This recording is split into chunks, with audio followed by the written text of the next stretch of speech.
Bismillahirrahmanirrahim. Assalamualaikum warahmatullahi wabarakatuh.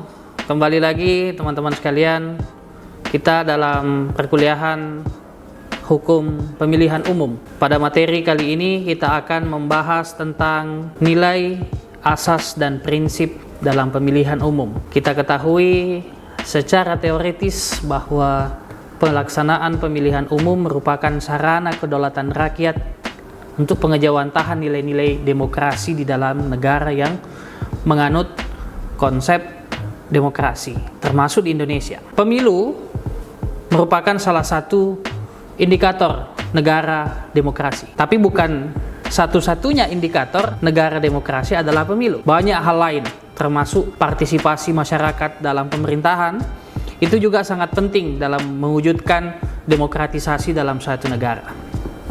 Secara konstitusional, asas pelaksanaan pemilu di Indonesia sebagaimana pasal 22E ayat 1 Undang-Undang Dasar Negara Republik Indonesia tahun 1945 yang paling sering kita dengar, paling sering kita lihat adalah luber jurdil.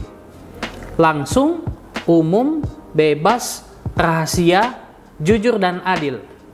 Teman-teman sekalian, bicara luber jurdil itu tidak cukup mengakomodir bagaimana kemudian tahapan-tahapan pemilu di Indonesia berlangsung secara demokratis. Tapi ada satu prinsip yang sering terlupakan dalam konteks Indonesia, dalam hal ini dalam konteks bab pemilihan umum dalam Undang-Undang Dasar, adalah asas regularitas atau asas periodik, asas berkala, dilaksanakan sekali dalam 5 tahun. Pelaksanaan pemilu di Indonesia selain langsung, umum, bebas, rahasia, jujur dan adil, serta pelaksanaannya harus dilaksanakan sekali dalam 5 tahun. Hal ini sejalan dengan prinsip pemilu secara universal. Kita ketahui bahwa dalam skala global, prinsip pemilu itu yang paling utama adalah free and fair election. Free and fair election ini menekankan bahwa pemilu itu harus bebas dan adil. Percuma dilaksanakan secara langsung, secara umum, secara bebas, tapi tidak jujur dan adil. Nah, inilah kunci penting bagaimana kemudian pemilu Indonesia mau betul-betul dilaksanakan secara demokratis. Kuncinya adalah kita kembali ke asas. Teman-teman sekalian, ingat, pemilu tidak hanya dilaksanakan untuk memilih pemimpin, bukan hanya tujuannya untuk menghasilkan pemimpin, tetapi melibatkan masyarakat untuk berpartisipasi aktif dalam menentukan kebijakan negara. Salah satunya adalah melalui pemilu. Selain itu, ada prinsip yang paling utama dalam pemilu, yaitu unpredictable result dan predictable process.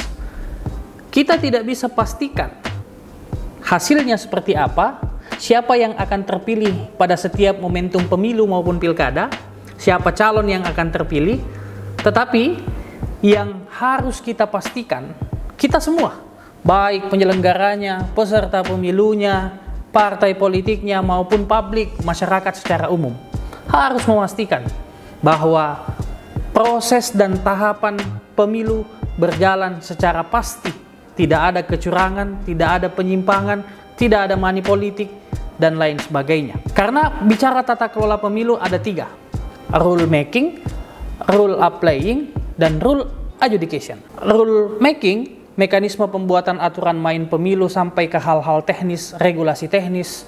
Yang kedua, rule applying berbicara tentang bagaimana kemudian aturan-aturan tadi dilaksanakan, diimplementasikan secara konsisten.